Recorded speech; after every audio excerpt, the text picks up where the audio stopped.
The Chinese government is now turning its back. Find that girl now.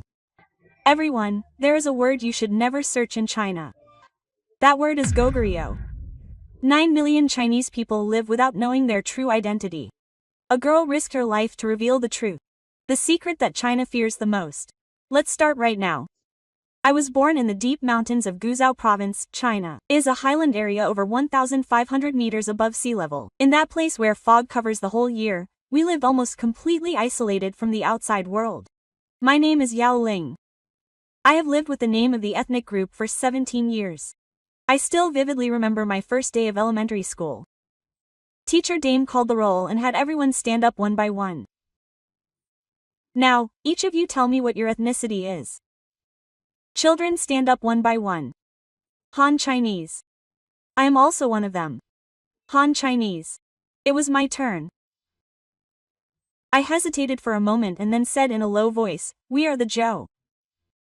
The classroom became quiet for a moment. A few children turned to look at me, and someone snickered in their seats. The teacher nodded as she wrote something on the list. "Oh, right. The Zhou are an ethnic minority. You can sit down." After that day, I felt an invisible line in the classroom. No one openly bullied me, but I was always the last one left when we were divided into teams during physical education, and no one approached me to eat lunch with me.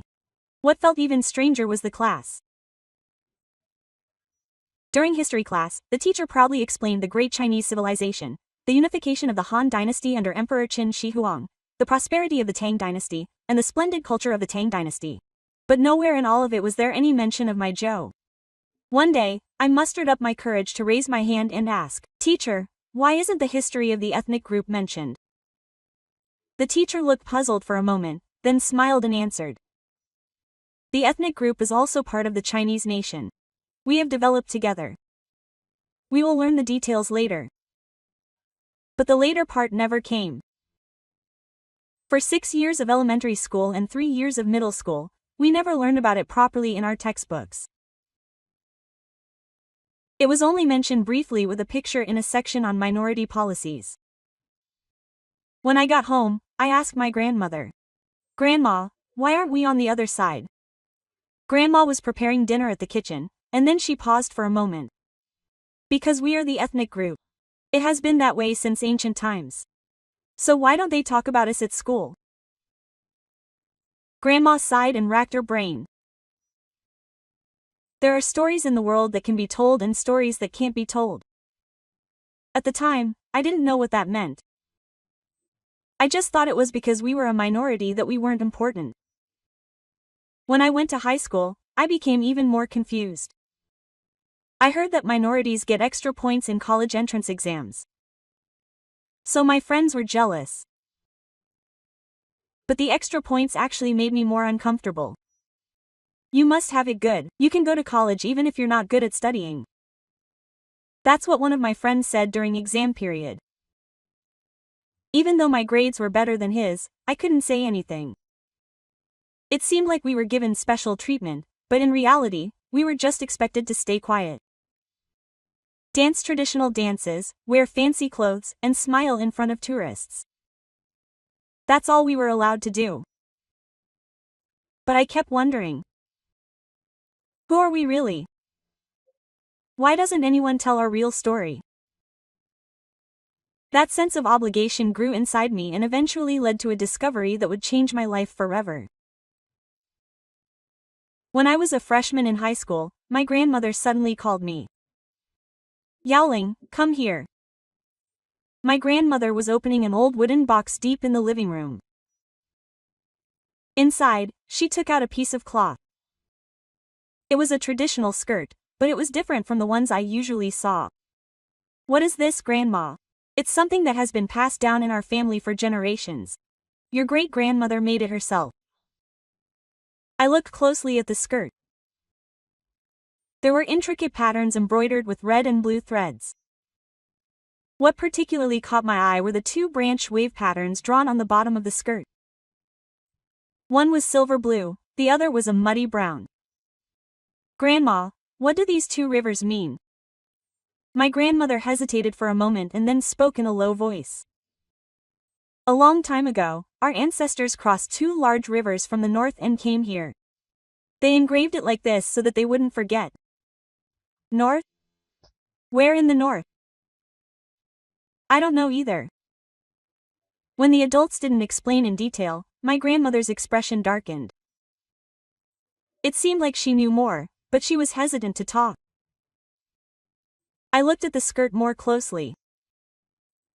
Above the river, there was a pattern that looked like a castle wall, and above it were the sun, moon, and stars. What I found most surprising was the number faintly written on the inside hem of the skirt. 668. What does this number mean? My grandmother took the skirt from my hand as if she was quite surprised. Just an old sun. It didn't mean anything. But my grandmother's trembling hands and anxious eyes told me that it wasn't a meaningless number. I couldn't sleep that night. My ancestors who came from the north, the two rivers, and the number 668. What did all this mean? The next day, I looked up a map of China in the school library. There are many large rivers in China, but there were two large rivers that had to be passed from the north to the south. The Yellow River and the Yangtze River. One was a river that ate loess and the other was a river with silver water. Did our ancestors really come from the north? When I returned home, I asked my mother, but she was even more resolute than my grandmother in avoiding the question. She said, "Don't think about useless things and just study. You should go to college." But I couldn't give up.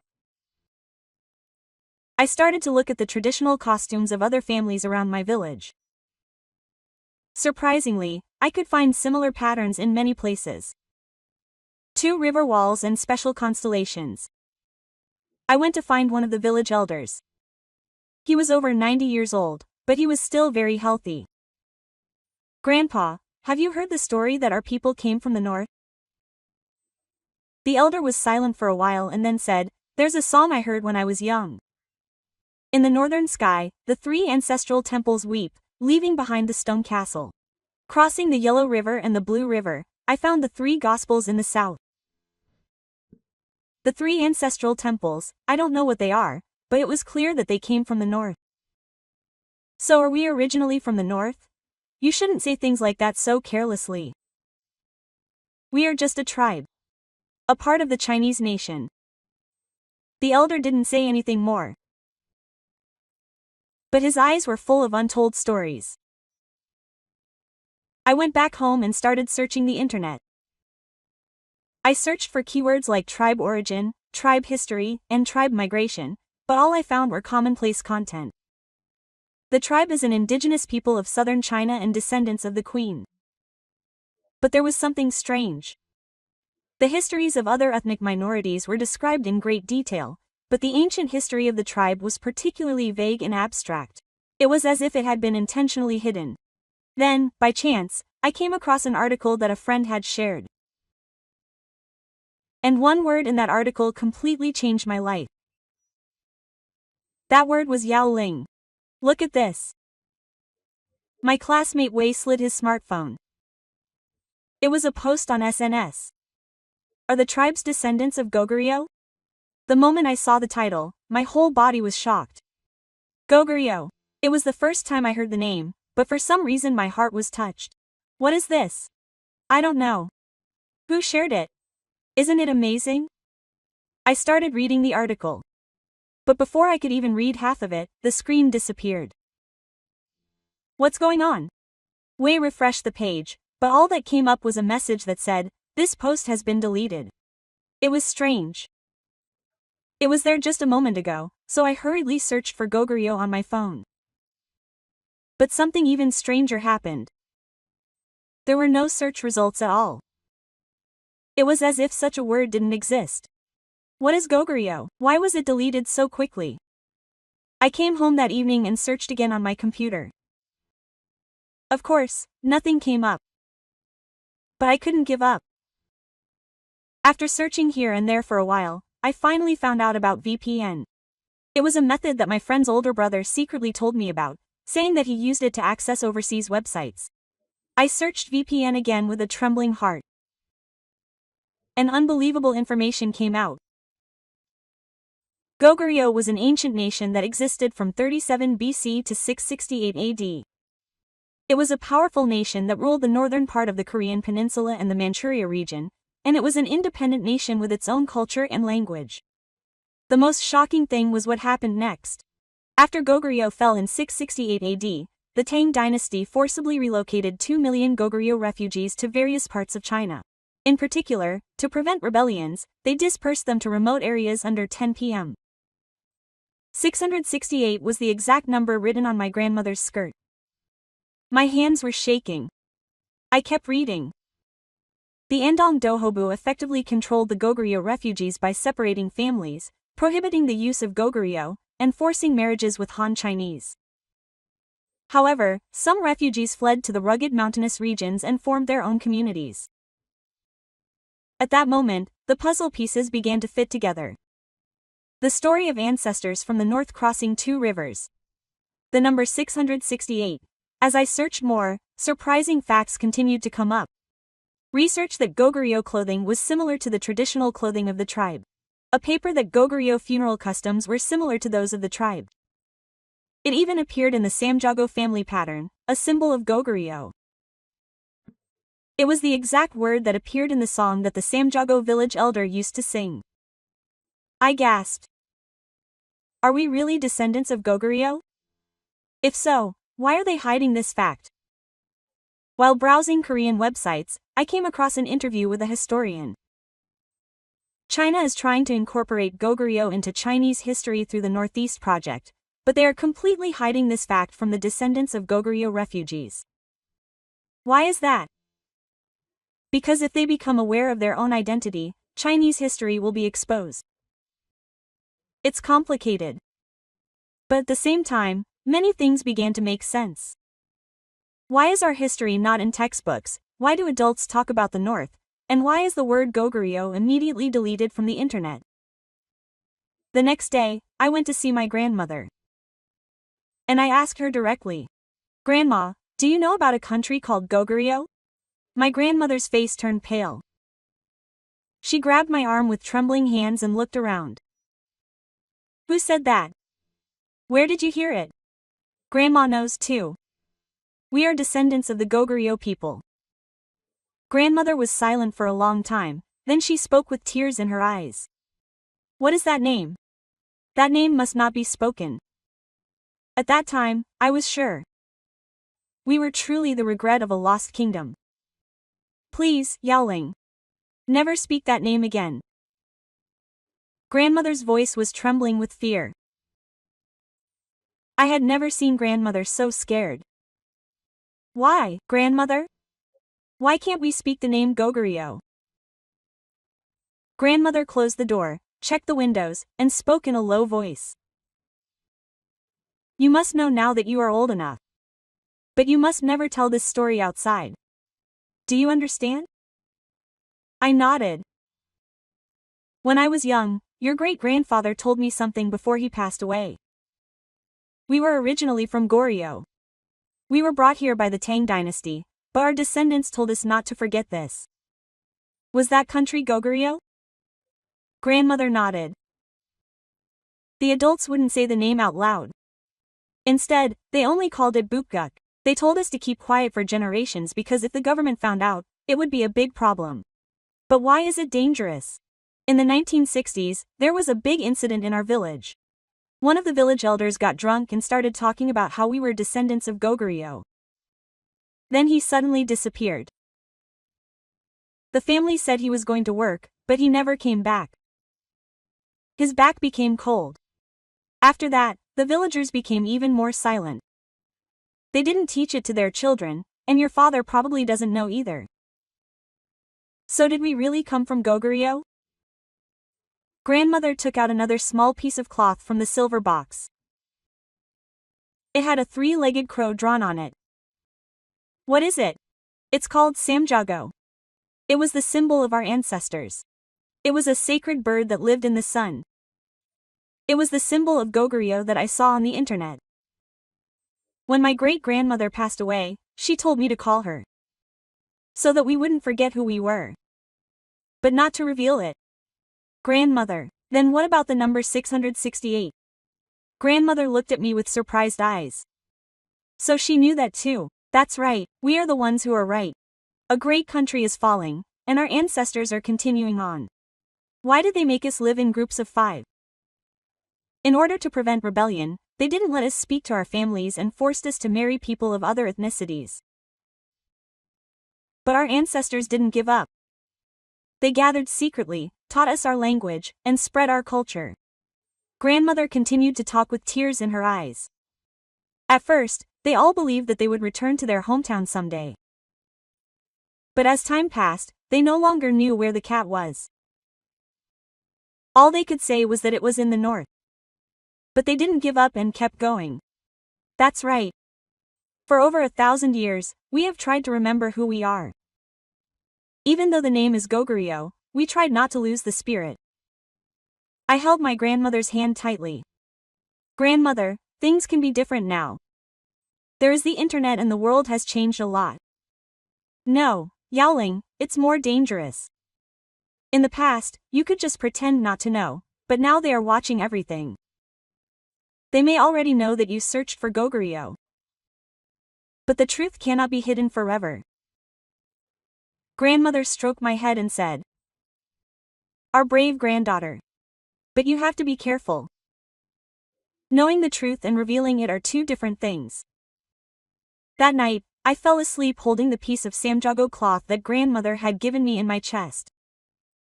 In my dream, I saw a huge stone wall. And now I know the crow with 3 legs flying over the wall. We were not just a minority, but the regret of a great kingdom, and we had buried that truth deep in our hearts for 1,300 years. But this was only the beginning. The real journey was just beginning. After my conversation with my grandmother, I felt as if I had new eyes. Our traditions and culture that I had taken for granted all began to look different. I cautiously talked to my friend Wei. "Wei, have you ever heard that our people originally came from the north?" The foreigner looked around carefully and whispered, "You were looking for that too." Actually, I was curious too. My grandfather sometimes said strange things. What did he say? He said that we were descendants of the people who built stone castles. They were brave warriors who rode horses and threw fire. Stone castles. I remembered reading an article that Goguryeo was famous for its excellent castle building technology. Do you want to investigate with us? Let's find evidence hidden in our culture. Wayne usually agreed. We started a secret project. The first thing we noticed was our funeral customs. There was a funeral in the village, and we watched the process closely. When a person dies, the tribe does not bury them right away, but keeps them in the house for a long time. During that time, the family sings and dances all night long.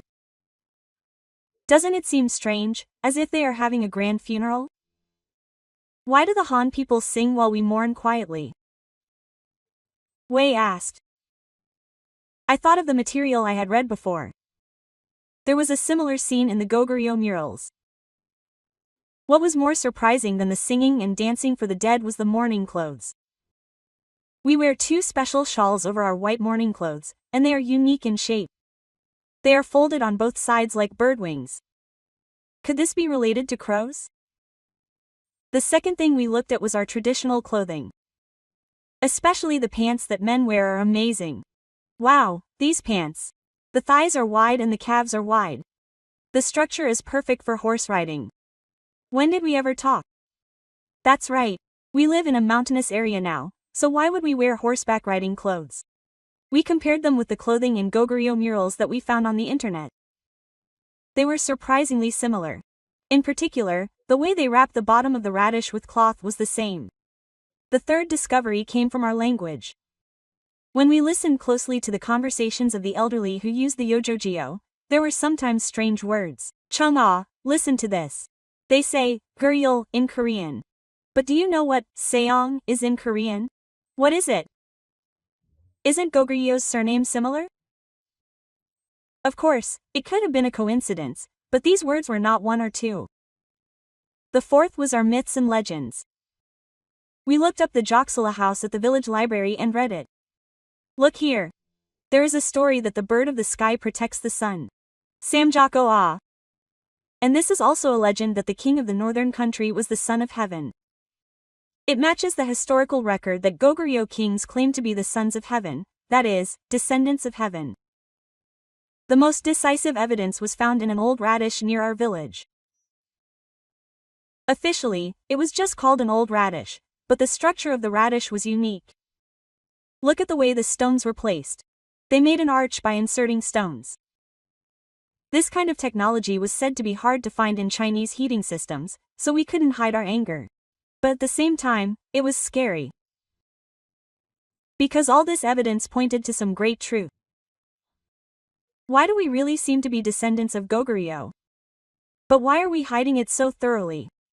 After the Tang dynasty destroyed Goguryeo, they dispersed the refugees. They never attacked again. And they erased history. Foreigners sighed. It's been 1,300 years and they're still wary of us. As long as we remember, they'll be afraid. That evening, we organized all the evidence we'd collected so far: clothing, language, customs, myths, architecture, and even style. Everything pointed to one fact. What should we do now? Oi asked. I thought about it for a moment and then said, more people should know. But it's dangerous within China. We have to find another way. Then an idea came to my mind. It was to contact scholars in Korea. The more evidence we collected, the more certain we became, but at the same time, the more helpless we felt.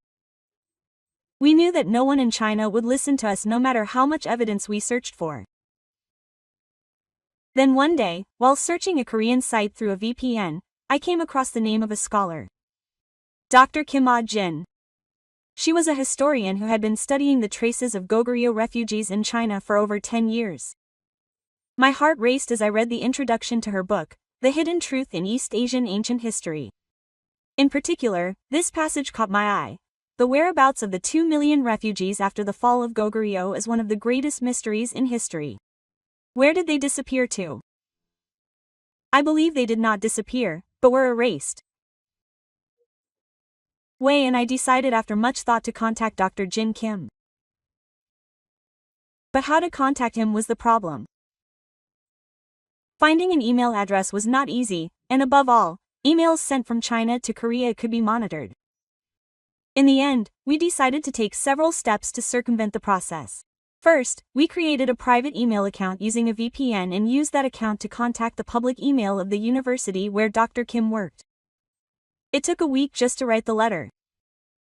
We had a lot of worries about what to write and how to write it, and how much to reveal. What should I write for the title? If it's too direct, it might get filtered out. Then how about a question about ancient East Asian history? In the end, we wrote the letter as carefully as possible. Dear Dr. Jin Kim, we are students living in Guizhou Province, China. We were so impressed by your research that we have gathered up the courage to contact you. We are an ethnic minority. Recently, while researching the history of our people, we discovered some surprising facts. Our traditional culture shows many similarities with the ancient kingdoms you studied. For example, the structure of our traditional clothing, funeral customs, and oral stories are surprisingly similar. In particular, the legend that our ancestors crossed 2 rivers from the north seems to be historically true. Even more surprising is that my grandmother has an old one with the number 668 written on it. I think you know what this means, Doctor. We want to know more. We want to know who we are and what our ancestors were like. But it is very difficult to find this information here. Would you be willing to listen to our story? We would like to show you the evidence we have found. We will wait for your reply. From 2 truth-seeking students. After sending the email, we were anxious. Will we get a reply? Will this cause any problems? A week passed, but there was no reply. We became increasingly anxious. Did the email not get delivered? Or did they think it was fake? But on the 10th day, a miracle happened. There was a reply to the email we checked at dawn. Hello, two courageous students. We were deeply touched by your email. And at the same time, we were surprised. I'm writing this because I think you might have a piece of the puzzle I've been looking for a long time. 668 is a very important year.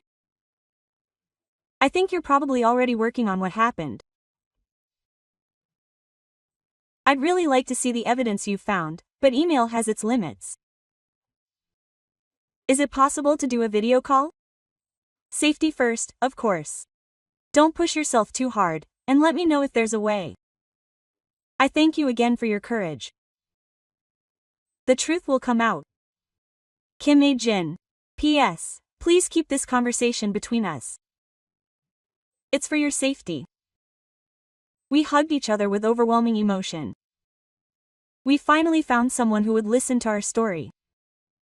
But video calling wasn't an easy task. It was too dangerous at school or home, and the PC room had surveillance cameras. After much thought, we found a small cafe outside the city. It had Wi-Fi and a corner seat. My hands were shaking as I connected to the VPN in my laptop. At the appointed time, the face of the doctor who had been hit by the phone appeared on the screen. Her expression was warm and serious. Nice to meet you. I'm really glad we could connect like this. The moment I heard her voice, I felt a strange sense of relief. We were finally not alone. Hello, doctor. I'm Yao Ling and this is my friend Wei. The doctor on the screen smiled warmly and nodded. Nice to meet you. Did you have a hard time getting here today? Is it safe? Yes, I came carefully. Without anyone knowing. The doctor prepared something for a moment and then uploaded some data on the screen. It was Goguryeo murals and maps. First, let me explain why I'm interested in your story. Do you know what happened when Goguryeo fell in 668? I answered cautiously. I heard that the Tang dynasty destroyed Goguryeo and exiled its people to various parts of China. That's right. More precisely, they created an organization called the Andong Doho and forcibly relocated 2 million Goguryeo refugees. But there's something strange. There's no detailed record in Chinese history books of where those 2 million people went. Wei asked. Why didn't they record it? We have to assume it was intentional. However, if we piece together the fragmentary records, we can see that a significant number were sent to southern China, especially Guizhou and Yunnan provinces. The doctor showed me new information. It was an official document from the Tang dynasty. Look here. There's an order to disperse the Goguryeo refugees into the afternoon and settle them in the Nanmen region. They also put their families away to prevent rebellion. My heart ached. I felt the pain of my ancestors who had lost their families and lives. Then we really wait a minute. First, can you show us the evidence you prepared? We showed you the photos we prepared one by one. A piece of cloth with the number 668, which is the pattern of 2 rivers, which is the pattern of the grandmother's skirt. The doctor's eyes grew bigger. Oh my, this is a really amazing discovery. In particular, these 2 river patterns clearly represent the Huanghe and Yangtze rivers. These are the rivers that the Goguryeo refugees had to cross while they were still alive. Next, we showed you a photo of the traditional clothing of the tribe. The doctor immediately compared it to the Goguryeo mural. Look. The structure of the pants is exactly the same. This is the typical clothing of the Gima people. Now it explains why the people living in mountainous areas wear this kind of clothing. And here's this. Wei showed you a video of our funeral customs. The doctor cried while watching the video. This is completely from the Goguryeo period. Carrying the body for a long time and sending it off with song and dance. Even the form of mourning clothes. I asked in a trembling voice. So are we really descendants of Goguryeo? The doctor paused for a moment and then said firmly, Yes. Based on my 15 years of research, it is certain that a significant number of our tribe are descendants of Goguryeo refugees. You are the proof.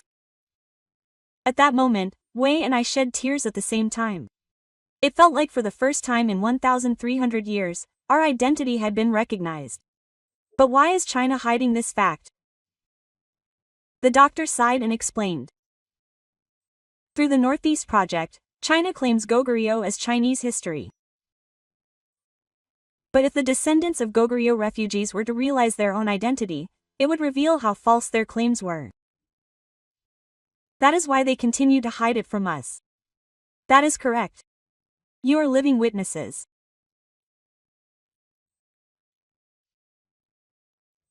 The doctor thought for a moment and said, I want to tell your story to Korea. Of course, I will protect your bride thoroughly. Is that possible? I made eye contact with Oy and nodded. Yes. I want more people to know the truth. And one more thing. If possible, I would like to connect with other young people. I am sure there are more people like you who want to find their own identity. We were indignant at the offer. It gave us hope that this could be the beginning of a bigger movement, not just our lonely struggle. At the end of the call, Dr. Mu said, You are so brave. You are now reviving the memories of your ancestors for 1,300 years. Don't give up. Thank you, Doctor. Thank you very much. Even after the screen faded, we couldn't forget the words for a while. So many emotions came flooding in. Anger, pride, and hope. We had to do it. Hey, Oling, this is just the beginning. More people need to know. On my way home that night, I looked up at the sky. It was like a crow flying among the stars. Our ancestors must have missed their hometown when they saw the farewell. Now, our story would spread beyond the borders of China and into the world. After my call with Dr. Jin, our lives were completely different. On the outside, we were ordinary students, but inside, we felt like we were harboring a huge secret. Following the doctor's advice, we cautiously began to contact other young people from other tribes. First, our closest friends. Oran, have you ever wondered where our people came from? Oran, who was always curious, was immediately interested. Of course she was. But the adults wouldn't tell us properly. We cautiously shared what we had learned so far. A country called Goguryeo, forced for 2 weeks in 668. Evidence hidden in our culture. Ora seemed shocked, but soon became angry and said.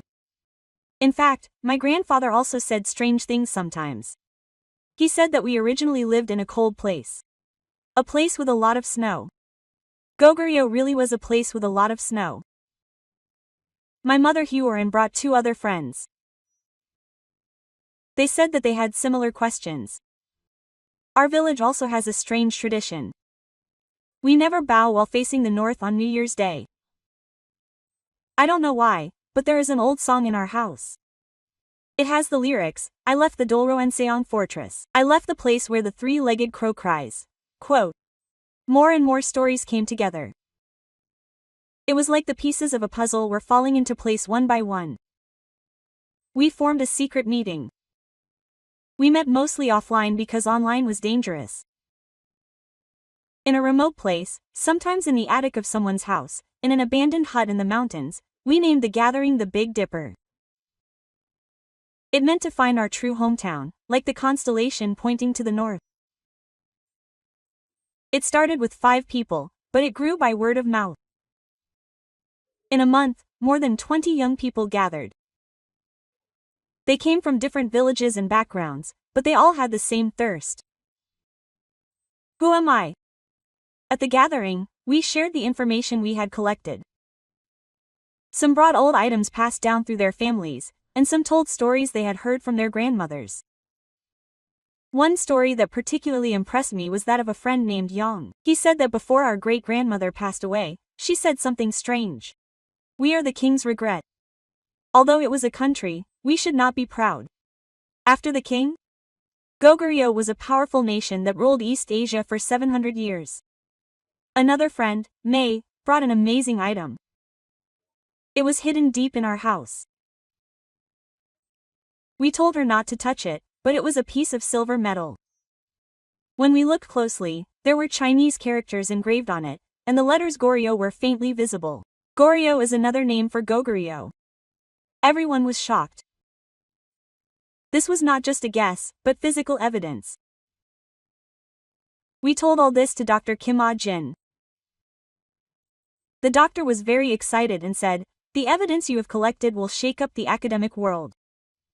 In particular, that piece of metal is a really important discovery. However, the bigger our movement, the greater the risk." One day, one of the group members said cautiously, "Our school teacher has been asking us strange questions lately. What do you do after school? Who do you meet?" My parents also suddenly started checking my phone a lot. I felt uneasy. But we couldn't come out. We had already found out too much truth. Let's be careful. But let's not give up. We are more cautious. We change the meeting place frequently and minimize contact. But the fire in our hearts burns even hotter. Then, amazing news came. It was that Dr. Kim Jin had connected with the Korean Dateri team based on our story. They wanted to tell your story to the world. Of course, the bride was completely protected. We were delighted. Finally, our voices could be heard in the world. But this was only the beginning of a bigger wave. After receiving the call from Dr. Kim Ha-jin, we conducted a top-secret interview. For safety, we covered our faces and changed our voices. The interview location was a factory far from the city. There were only 2 Dateri team members from Korea. Director and cameraman, hello. Thank you for your hard work today. The director greeted us with a serious expression. Thank you for your courage. I think the world should know your story. The interview lasted 4 hours. We talked about everything we had discovered so far. My grandmother's skirt, the number 668, and the traces of Goguryeo hidden in our culture. What the director was particularly interested in was our emotions. How did you feel when you first heard the name Goguryeo? Wei answered. It was as if someone had called my long-forgotten name.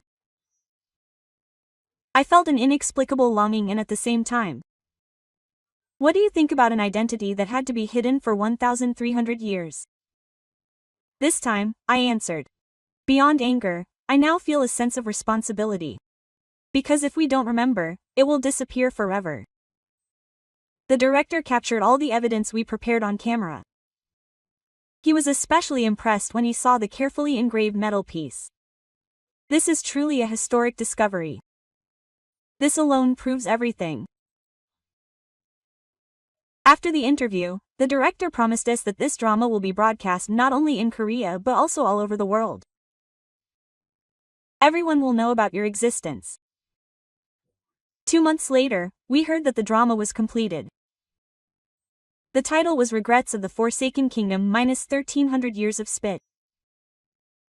It was first broadcast in Korea and the response was explosive.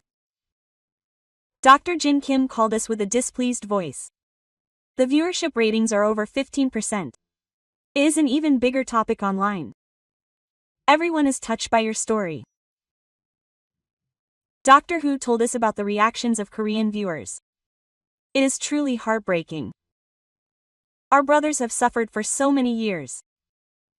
I did not know that this is the case in China's history. The truth must be revealed. I applaud the courage of the young people.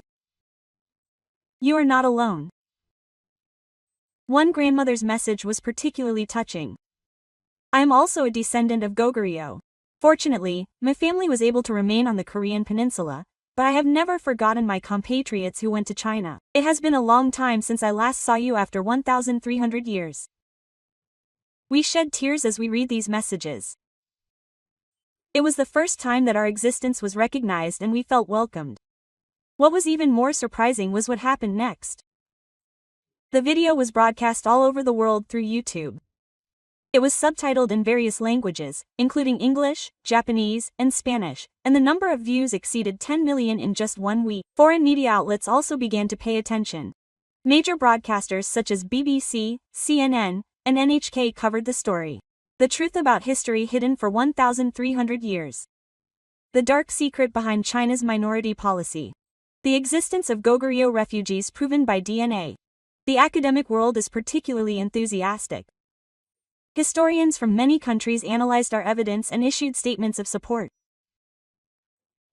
But the biggest response came from the Chinese community. The site was immediately blocked in China, but young people from the tribe contacted us one by one through VPN. I had the same thought.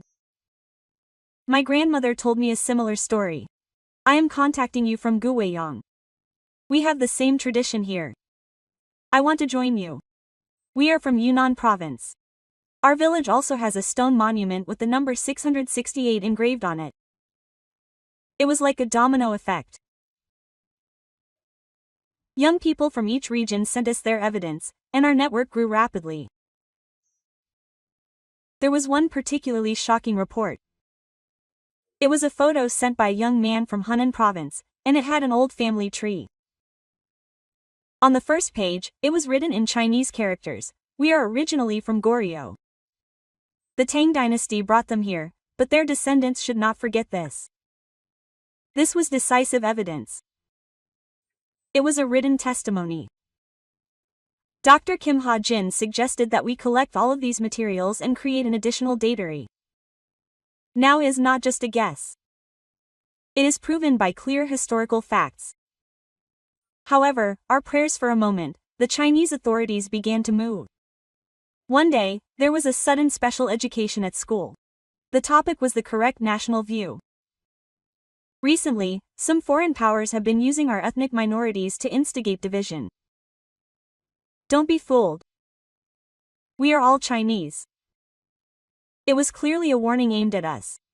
When I got home, my parents' expressions were gloomy. "Yao Ling, what's going on these days?"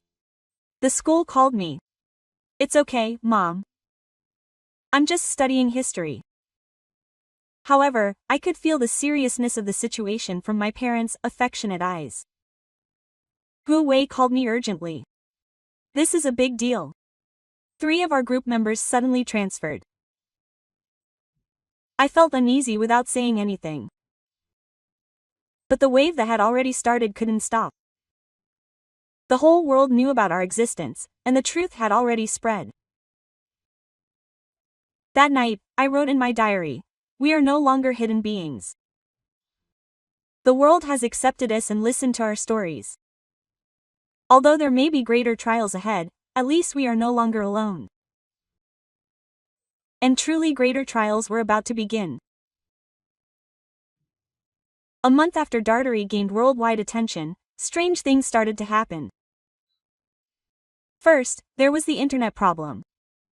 VPN access became increasingly difficult, and overseas sites could not be accessed at all. Strange. The VPN that used to work fine is now blocked. Wei said affectionately. What was more serious was the atmosphere at school. One day, the principal gathered all the students in the auditorium and gave them a special lecture. Recently, there have been reports that some students have been in contact with outside forces and are spreading false historical views. This is a serious crime that threatens national security. The students' eyes were secretly focused on me and others. We are all members of the Chinese nation. The 56 ethnic groups have come together to create a great China. Any attempt to instigate division will not be tolerated. After class, Teacher Dame called me aside. "Yaoling, you seem to be having trouble concentrating lately. What's wrong?" "No, teacher, have you seen anything strange on the internet? I heard there's a lot of fake news lately." I could see the warning in the teacher's eyes. When I returned home, something even more shocking awaited me. The village police had come to our house. "Is your daughter Miss Yaoling?" Two men in uniforms were sitting in the living room.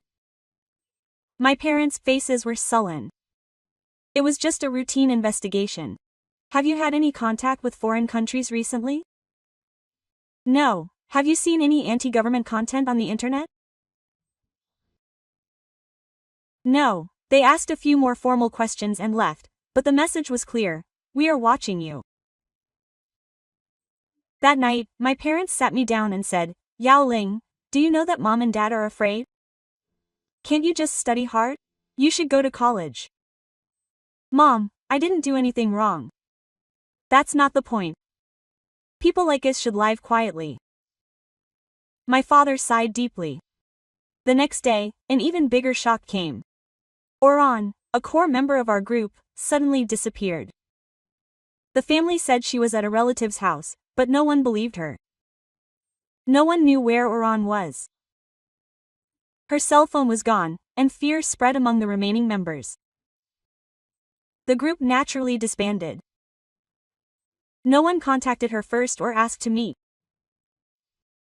Surveillance at school was also strict. New CCTVs were installed in every hallway, and cell phone use was strictly restricted.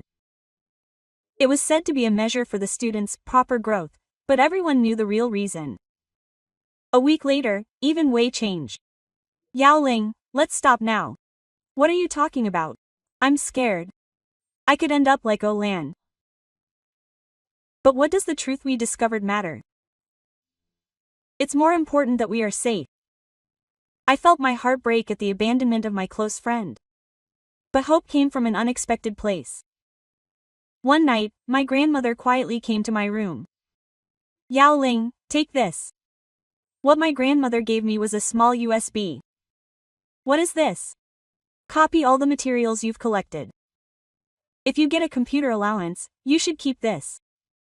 She looked at my grandmother in surprise and said with a determined expression, I gave up when I was young. That's why I regretted it my whole life. You should go all the way. My grandmother's hands were trembling as she was careful, but her eyes were firm. Then, unexpectedly, news came. Dr. Kim Jin sent a magnificent message. Don't give up. The international community is paying attention. The UN Human Rights Council has also decided to address this issue. Just hold on a little longer. And here comes more surprising news. Several universities in Korea are offering scholarships to Chinese youth, so that you can study safely. I shed tears. Although we have to keep quiet in China, the world has not forgotten us. I wrote in my diary. The door is closed, but the light is still shining. The seeds we planted have already sprouted, and no one can bury them again. And indeed, those seeds were growing quietly but surely. Even in this atmosphere of fear, there were things we could not give up. The internet was blocked, and the group was disbanded, but we continued to resist in our own ways. I started writing a diary. If digital is dangerous, we decided to go back to analog. Every night, I wrote down the stories my grandmother told me, the evidence we found, and the current situation. One day, I had an unexpected visitor. It was my junior from the same school, Su Mei. Senior, I also know all that. With VPN. Be careful. It's dangerous now. I know. But I want to do something. Su Mei was an art student. She showed me a small sketchbook. Look at this. She's drawing our traditional patterns. Maybe one day I'll be able to find out their true meaning. The sketchbook was full of beautiful drawings. The 3-branch river wall patterns were reinterpreted in a modern way. This is really cool. We want to continue what our senior started. Even if we can't do it in a big way. Later, other juniors came to visit. They also recorded our culture in their own ways. One was secretly recording grandmother's oral songs, and another was preserving traditional dance moves by drawing them. Someday, it would all mean something. We carefully built a network. Offline, not online, analog, not digital. One project that was particularly impressive was one by a friend of mine named Lynn. She was visiting grandmothers and taking pictures of their hands. Why hands? Their hands have a history engraved on them. Their saris, hardened from sewing, their hands tinged with traditional colors. These hands have preserved our culture. The hands of the grandmothers in the pictures really told many stories. We also created a hoe system. It may seem like a normal school assignment or hobby, but it was actually a project that contained our history and culture. For example, I studied the patterns of the three kingdoms under the name of folk art research, and collected Goguryeo-related legends under the name of collecting local tales. The biggest project was my grandmother's cookbook. On the surface, it was a collection of traditional recipes, but in reality, I recorded the history and stories of each dish. This dish was made and eaten by our ancestors when they traveled long distances. In this way, they naturally incorporated our history as they traveled from the north to the south. One day, Wei came back. Sorry. I was so scared. It's okay. I understand. But what you guys are doing? I want to do something too. Wayne was good at programming, so he started researching ways to keep our data safe. Since the cloud and general storage devices were dangerous, he developed a special luxurious method. This way, it just looks like a game file to the outside world. But when we entered a specific password, our materials appeared, and our activities became more and more creative. One friend hid messages in traditional tribal embroidery patterns, and another friend put information in Morse code while playing traditional instruments. Art cannot be censored. That's how we used our talents to pass the time even in the middle of the night. We never lost contact with Dr. Kim A-jin. Direct communication was dangerous, but we found indirect ways. Sometimes we asked tourists traveling to Korea to deliver USBs, and sometimes we sent materials through professors attending international academic conferences. The doctor always sent us messages of encouragement. What you do is not simply recording. You are creating living history. Then, surprising news arrived. The materials we created were being exhibited at overseas museums and universities. It was titled Cultural Resistance by Tribal Youth in Tribal Art. Even though we have no tongue, our voices are spreading to the world. I wrote in my diary that night, they can silence our mouths, but they can't hold our hands. They can block our internet, but they can't stop our creativity. Distrust still lives inside me, and it will flare up again when the time comes. One spring day, before I graduated from high school, I took out my grandmother's silver skirt again. The number 668 no longer stood out. Now it was a symbol of our beginning. Even as we prepared for college entrance exams, our activities continued. Many of my friends applied to study history, folklore, and linguistics. If you can't learn formally, you have to become an expert yourself. Su Mei was accepted to an art college, and Wei to a computer science major. I chose history education because I wanted to teach real history to children someday. Even in college, we stayed connected. We were in different cities and schools, but our projects continued. Lee majored in photography and documented our daily lives, and my friends studied our culture in their own fields. What was especially touching was the participation of the new generation. Some of the freshmen came to us after hearing our story. We want to help our seniors. The information that Hanshin Ibsen showed me was amazing. It was a photo of an old stone monument found in her hometown, and it had the Chinese characters for Goryeo written on it. No one knows when it was there, but they say it's the origin of our town's name. The evidence continues. The girls' high school network is expanding. Although we couldn't be active publicly, we didn't give up. Last summer, I received an unexpected offer from Dr. Kim Ha-jin. UNESCO has started a project to protect lost cultural heritage. They want to officially register your materials. This was very meaningful. It meant that the international organization officially recognized our existence. Of course, there was opposition from the Chinese government, but the power of the international community could not be ignored. And recently, small changes have finally begun. Some universities have started to study the history of the tribe again, and some scholars have cautiously mentioned the connection with Goguryeo. We have a long way to go, but at least we have started, said Oe. I still write my diary every night. But now I write it with hope rather than fear. Our journey is not over. Maybe it is just beginning. My grandmother still treasures the skirt with the number 668 engraved on it, and I am preparing to inherit it. One day, I will be able to speak freely. I am a tribe. And we are the descendants of Goguryeo. Until the day we can proudly say this, we will continue to record, remember, and pass it down. Just as our ancestors did not lose their identity when they were forcibly relocated 1,300 years ago, we will do the same. Because history is not written by those in power, but by those who remember. And as long as we remember, Goguryeo will live forever. How about the story of Yaoling, a 17-year-old girl from Guizhou Province, China? This journey, which started from one girl's small question, has become a huge movement to reveal the hidden history of all 9 million ethnic groups. Even under the surveillance and criticism of the Chinese government, they did not give up.